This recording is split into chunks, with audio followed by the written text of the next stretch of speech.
수업 시간 듣고 필기하시면 되고요. 숙제는 여기다 가시면 되고, 이거는 오답 노트, 요거 오답 노트에 보시면 돼요. 자, 저번 시간에 한번 복습하면서 질문 받고 오늘지 수학하 들어갈게요. 그런 책. 네. 왜? 수학? 네,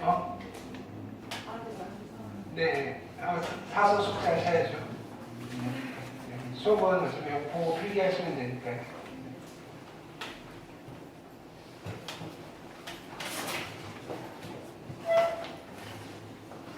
자, 도형의 이동 조금 어려운 거 했죠, 그죠? 그게 학교 시험에서 잘 나오는 패턴이니까 좀 익혀두셔야 될 거예요.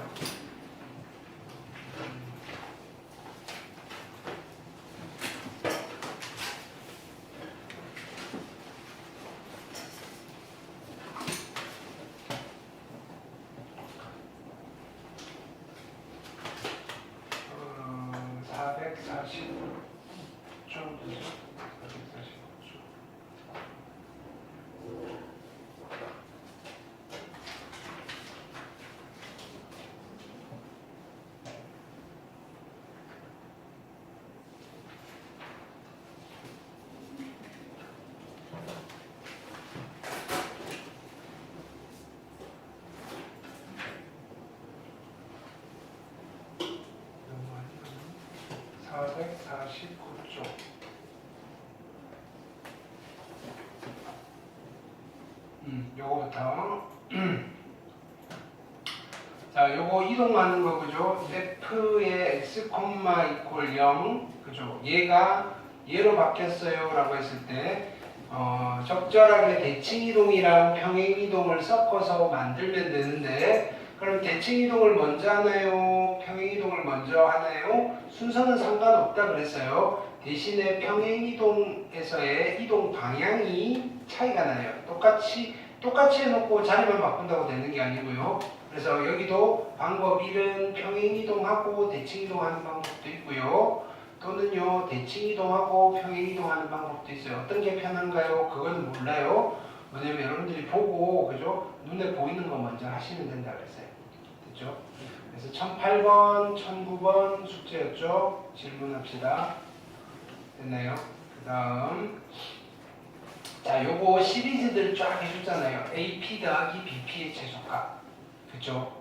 X축에 있으면 한 점을, 두 점 중에 한 점을 X축 대칭 이동이고요. Y는 X 위에 P가 있으면요, 두 점 중에 한 점을 여기에 대칭 이동시켜서 쭉 이어서 거리 구하면 된다고 했어요. 됐나요? 구조는 다 똑같아요. 자, 그래서 1010번, 1011번 숙제였어요. 질문하시고요. 됐나요? 우리 마풀 숙제가, 자, 질문이 없겠네, 오늘. 그쵸? 잠시만. 야, 이게 무슨 일이야? 네. 이거 질문은 오늘 받아봐야 의미가 없겠네요. 그죠? 요거는, 요 파트 질문은요, 월요일날 다시 받을게요. 네, 숙제 하시고요. 그쵸? 그게 낫겠죠? 이렇게. 네. 그게 맞는 것 같아요. 안 해오신 분들이 많아서. 그냥 오늘 그러면 오늘 그 진도를 확 나가면 숙제가 또 많아질 거고요. 그죠? 됐나요? 숙제를 해오셔야 돼요. 자, 수학하 넘어갑니다.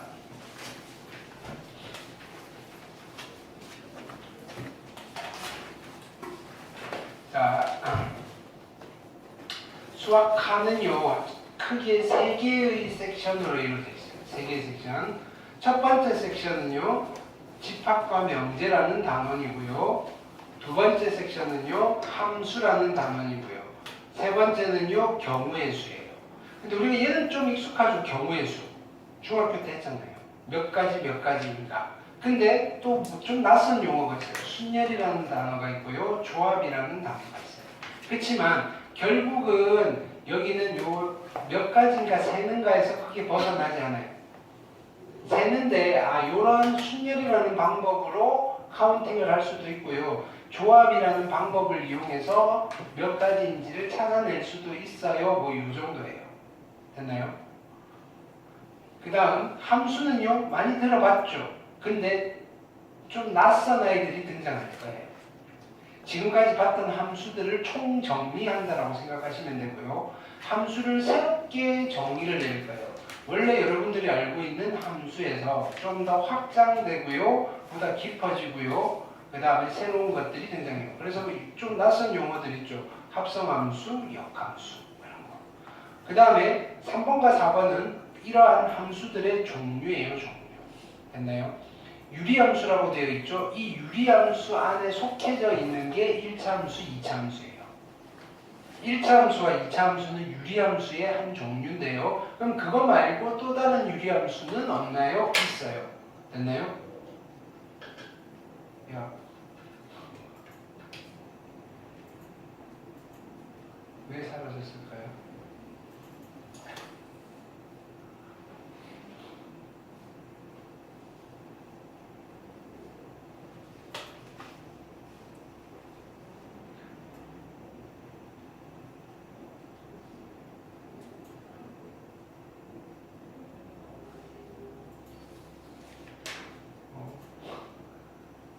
뻘쭘해졌네요.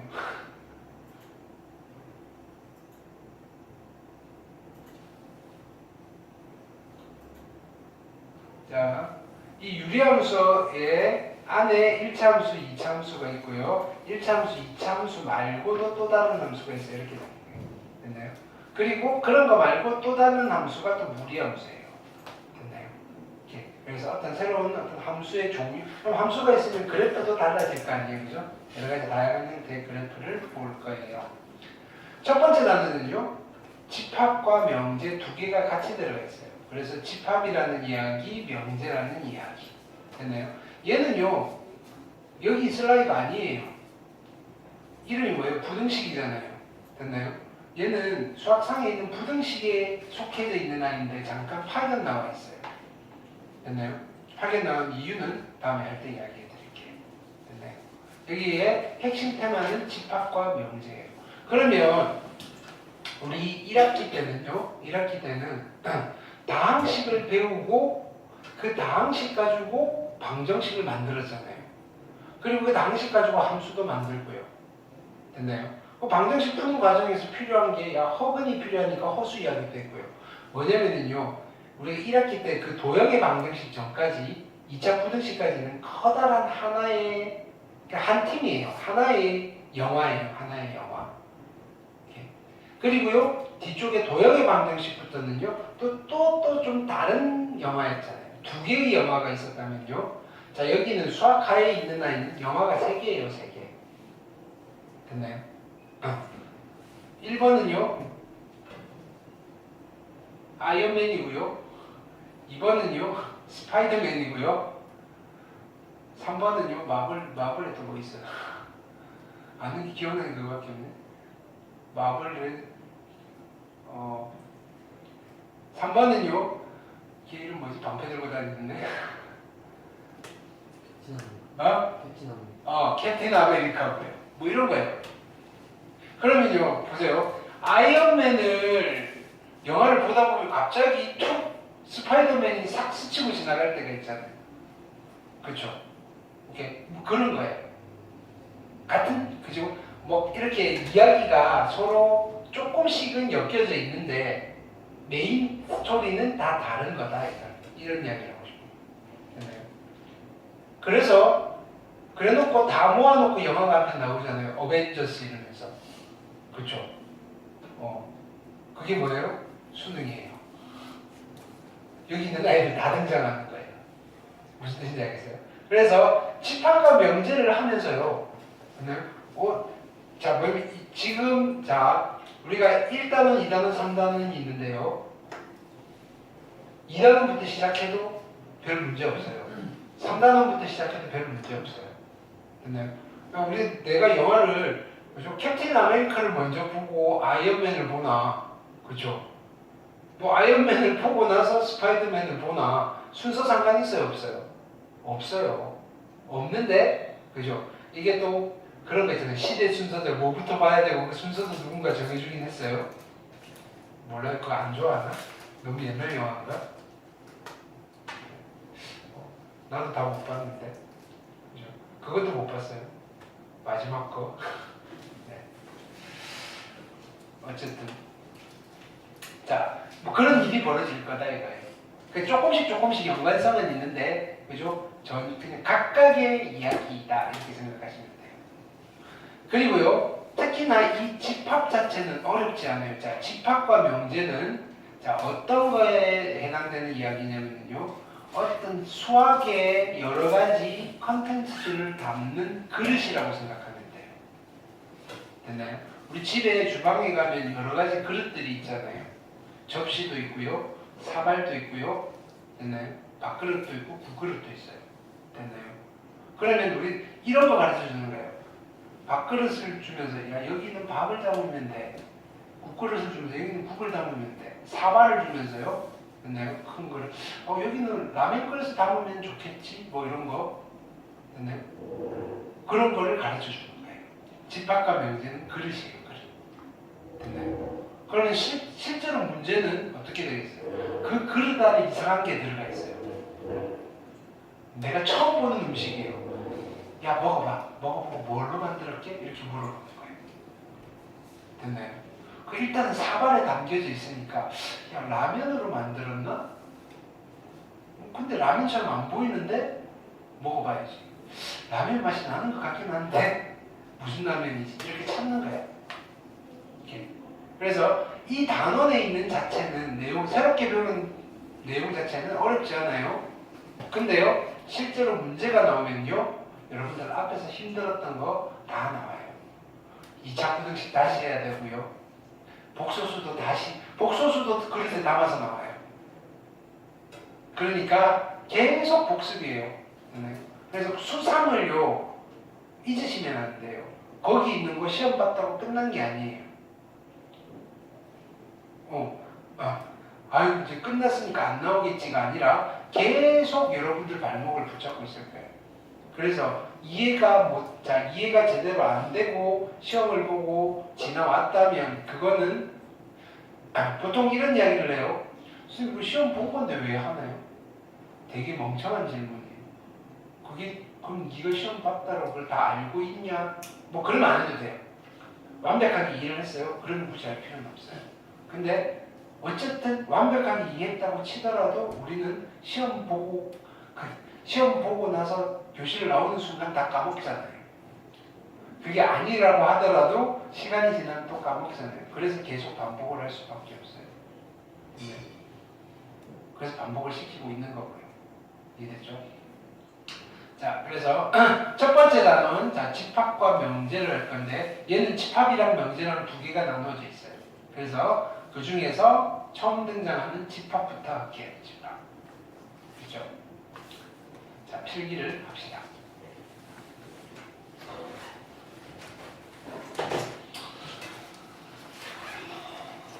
집합이에요. 자, 오늘은 되게 쉬워요.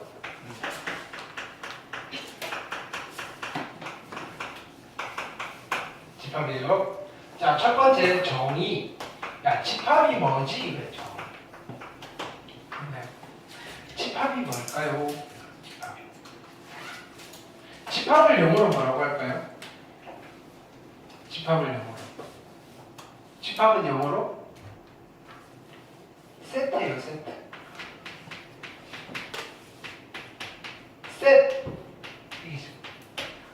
셋이라고 쓰고 우리는 세트라고 읽잖아요.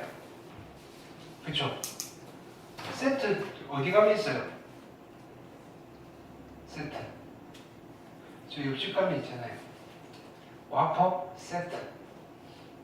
그게 와퍼 집합이에요. 그죠? 와퍼 세트가 와퍼 집합이에요. 그죠? 그러면 자, 집합이 뭘까요? 집합은 그 와퍼 세트라는 게 무슨 뜻이에요? 집합. 와퍼 세트라는 게 뭐예요? 세트면 우리는 자, 와퍼 세트 주세요라고 하는데 뭐 하나 달라고 주면 기분이 좋아요? 안 좋아요?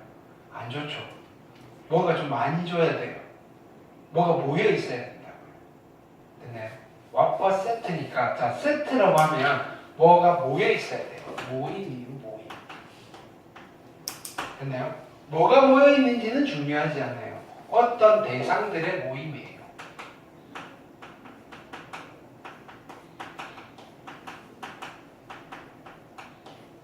그럼 예를 들어서 왓버 세트예요. 집합이잖아요. 됐나요? 얘는 뭐가 모여 있어요? 왓버 세트 안에는 뭐가 모여 있어요? 왓버 세트 시키면 뭐가 나와요? 정하나? 안 먹어봤어요? 진짜로 안 먹어봤어? 어? 버거킹 안 먹어? 어디가? 햄버거 안 좋아해요. 아, 준이가 왓버 세트 시키면 뭐 나와? 햄버거가 나오죠. 햄버거만 줘요? 뭐 또 있어요? 감자도 있죠. 또 뭐 더 줘요? 콜라도 주죠. 됐나요? 이 세 개를 모아놓은 걸 우리는 집합이라고 그래요. 와퍼 집합이라고 그래요. 됐나요? 이렇게. 그러니까 이 대상들이 꼭 숫자일 필요는 없어요. 숫자일 필요는. 그러니까 어떤 걸 모아놓은 걸 다 집합이라고 해요. 그렇죠?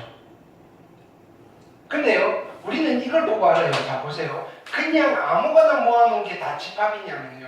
햄버거, 감자, 콜라 이걸 본 순간 이 햄버거가 무슨 와퍼라는 햄버거예요. 그죠? 와퍼라는 햄버거, 감자, 콜라를 보는 순간 이거 와퍼 세트잖아. 와퍼 집합이잖아 라고 알 수 있잖아요. 그렇죠? 근데요. 누군가 여기 모아놨어요. 햄버거. 그 다음에 와플.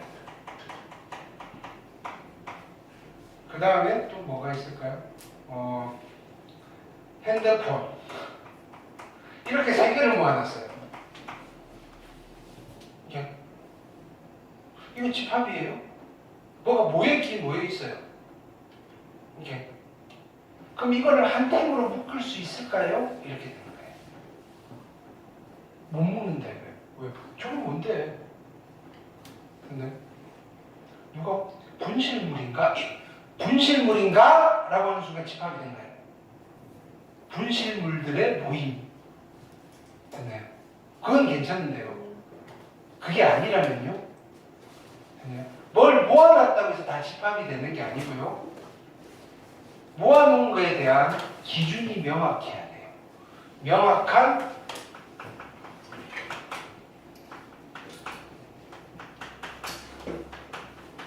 기준에 의한 어떤 대상들의 모임을 우리는 집합이라고 하는 거예요. 됐나요?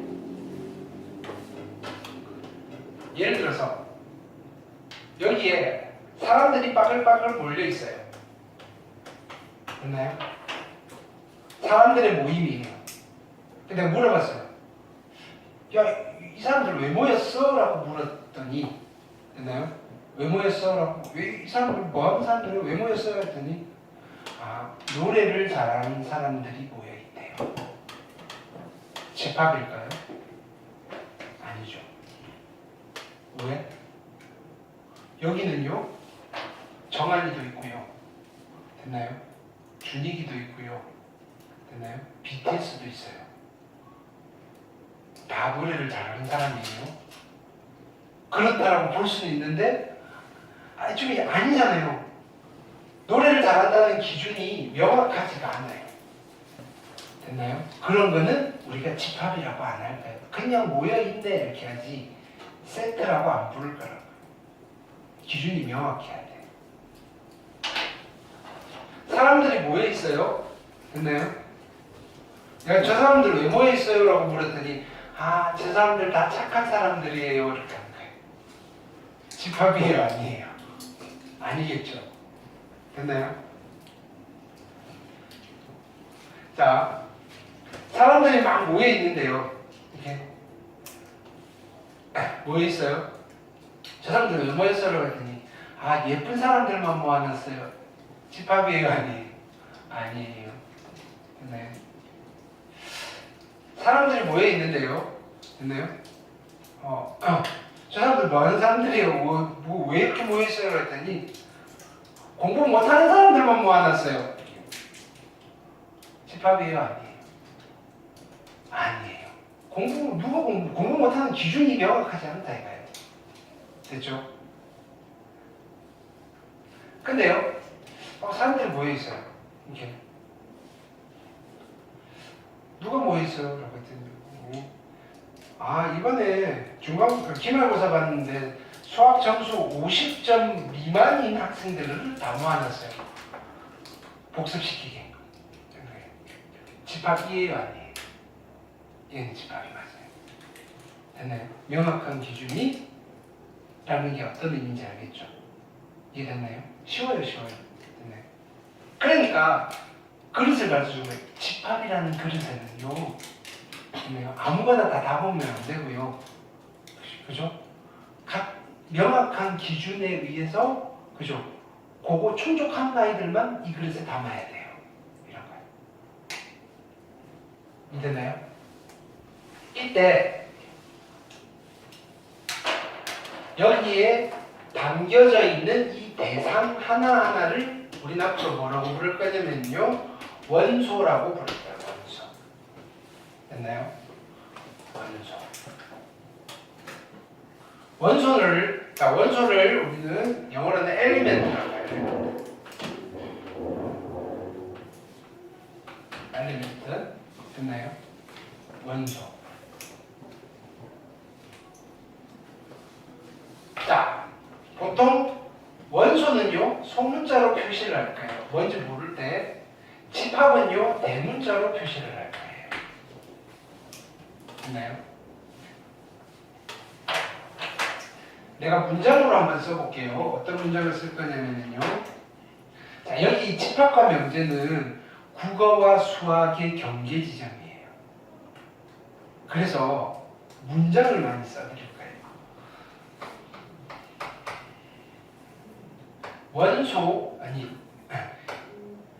A라는, 그죠? 이 대상은요, A는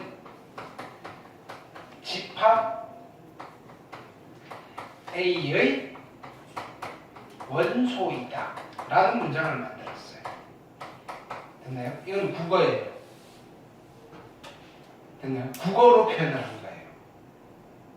A라는 이 대상은요, 집합 A의 원소이다. 됐나요?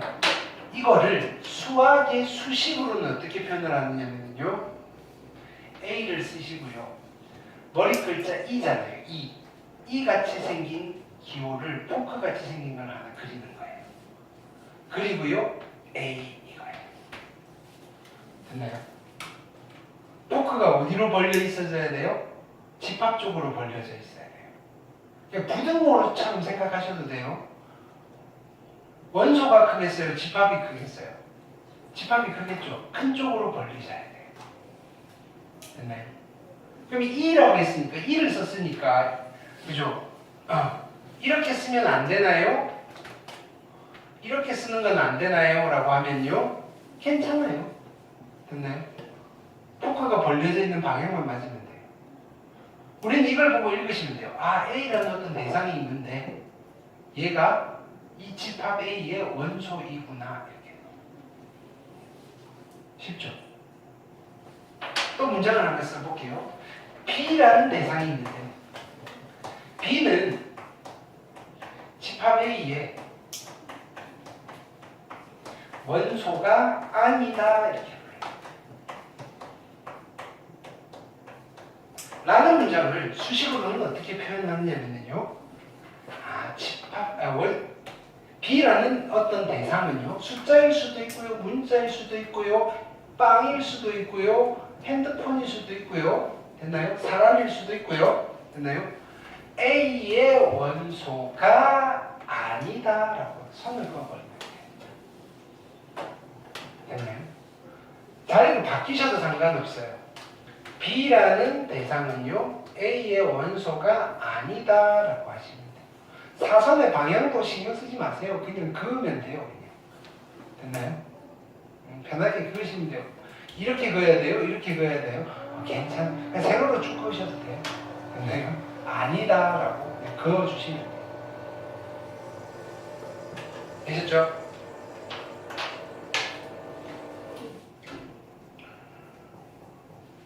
두 번째는요. 그럼 우리가 집합을 이제 본격적으로 표현을 해볼게요. 집합의 표현이에요. 집합을 표현하는 방법은 세 가지가 있어요. 첫 번째, 이름을 기억하셔야 돼요. 대상들을 쭉 나열하는 거예요. 집합의 대상을 뭐라고 그랬죠? 원소. 원소를 다 나열하는 방법이라고 해서 원소 나열법 이렇게 불러요. 원소 나열법. 됐나요? 자, 어떻게 쓰시느냐면요. A라는 집합이 있는데요. 이퀄 하시고요. 자, 중괄호를 하나 하는 거, 중괄호. 됐나요? 이 안에 여기에 들어가 있는 대상이 되는 아이들을 다 쓰는 거예요. 와퍼, 감자, 콜라,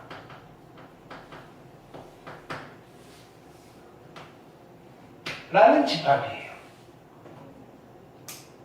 집합 A가 와퍼 세트예요. 이해되나요? 대상을 다 나열하는 거예요. 근데 이런 거는 우리가 수학에서는 이제 이런 거 취급 안 하겠죠. 수학에서는 주로 대상을 뭘로 쓰겠다? 수나 문자를 이용하겠다. 햄버거는요, 버거킹 가서 고민하시고요. 됐나요? 그래서 집합 B를 만들어 볼게요. 중괄호를 하시고요. 됐나요? 이렇게 써볼게요. 1, 2, 3, 4, 5가 여기에 원소입니다. 네. 이때 이 중괄호를 뭐라고 부르냐면 이 중괄호를 우리는 집합기호입니다. 이렇게 불러요. 집합을 표시할 때 쓰는 기호예요. 집합기호. 됐나요? 그 다음에 요 안에 있는 아이들 하나하나가 원소잖아요. 그래서 여기서 우리가 이런 이야기를 해줄 수 있어요. 자, 3은요 집합 B의 원소이다. 맞아요? 틀려요? 맞죠? 이런 표현이 맞아요? 틀려요? 맞는 표현이에요. 7이요 B의 원소이다. 맞아요? 틀려요? 틀리죠? 원소가 아니다니까 그어주시면 돼요. 됐나요? 집합 B의 원소는 몇 개가 있죠? 5개가 있죠. 됐나요? 셀 수가 있죠. 유한개죠. 원소의 개수가 유한개죠. 그렇죠? 그래서 이런 집합 B 원소의 개수가 유한개인 집합을 우리는 뭐라고 앞으로 부를 거냐면은 유한집합이다라고 부르는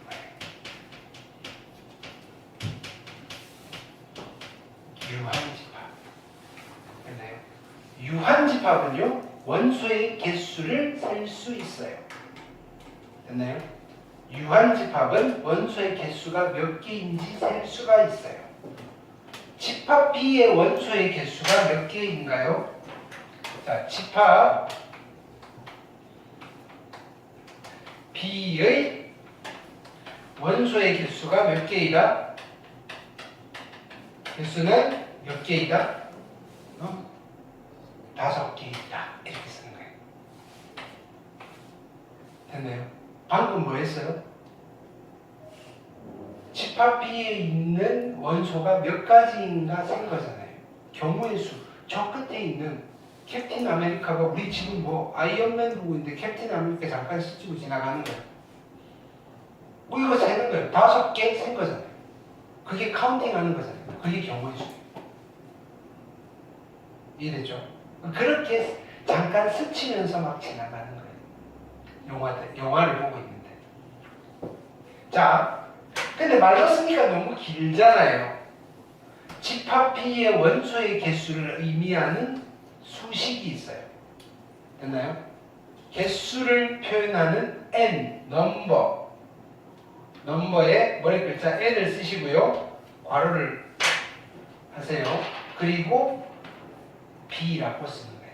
우리는 이렇게 해석하는 거예요. 읽기는 NB라고 읽으시면 되고요.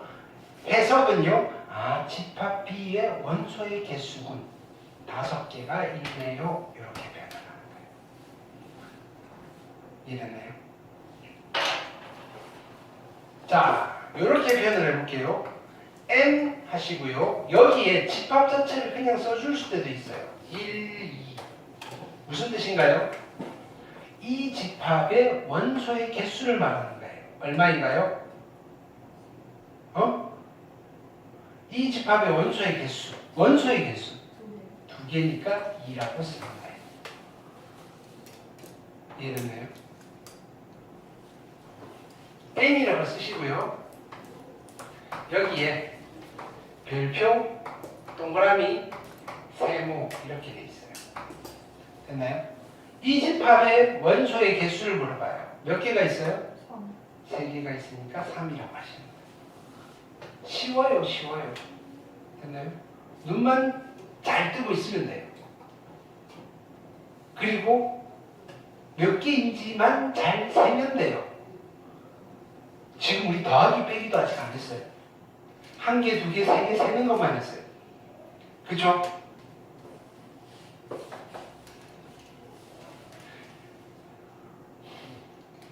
자, 집합 C는요. 보세요. 1, 2, 3, 4 해놓고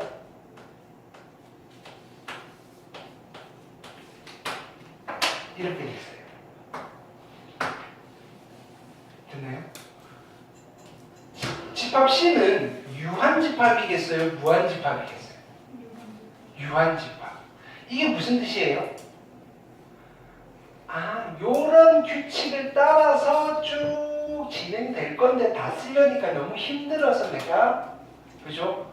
여러분들 알아먹겠죠? 뭐 이렇게 하면서 하는 거예요. 그리고 어디까지만 쓰라는 거예요? 100까지만 쓰세요. 그런 거예요. 됐나요? n의 c는 얼마일까요? 100개가 아니라 보통 숫자 100입니다. 이렇게 하면 100개. 영어는요, 기수나 소수 두 종류밖에 없잖아요. 됐나요? 그래서 영어로 물어보면 100개도 원한드레드고요, 100도 원한드레드. 우리는 근데 뭔가 개수를